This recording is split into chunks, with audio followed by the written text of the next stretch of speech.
So, hindi ko po pala naman na naka-timelapse po pala ng video. So, kaya po ganito siya. So, sasabihin niyo lang po yung mga ginagawa ko. Pero watch till the end of the video. Bye-bye!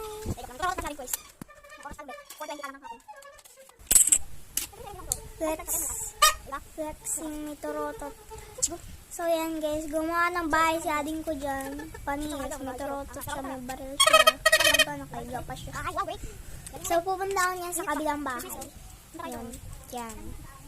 Kung saan ako bumaba dyan. Tapos dyan, sa bahay na yan, manghiniyak pa ilalako po ng bukol. Masarap yun guys. Parang yung isang kutsara ng bukol sa buko talaga na laman. Ganun yung bukol na ba? Siyempre parang pie din siya. Bukurol pie. Parang yung buko pie na ano niya. Yung buko na buko. Matik. Mayungtik na consistency. Basta yun. So, yun.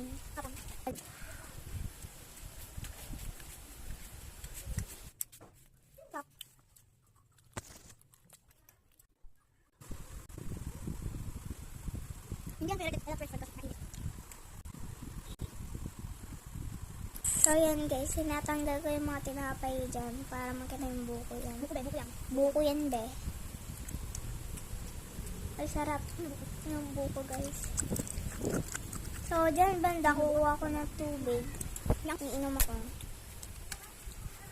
Tapos, magtatanong ko kay mama kung nasaan ang leche flan. Dahil kakain tayo ng leche flan dyan, be. Watch till the end of the video. Ayan, kukunin ko na yung leche flan. Tapos kakain na ako dyan. So, yun lang. Bye. Hi guys. Naka-timelapse pala yung video ko kanina na eh. Kain tayo ng leche flan.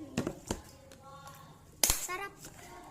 Isa na lang ito guys kasi ako nagpabili na ito kanina. Woo!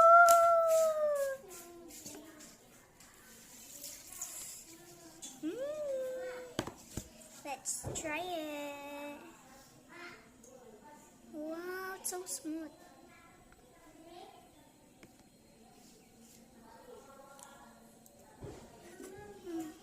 This is my favorite guys.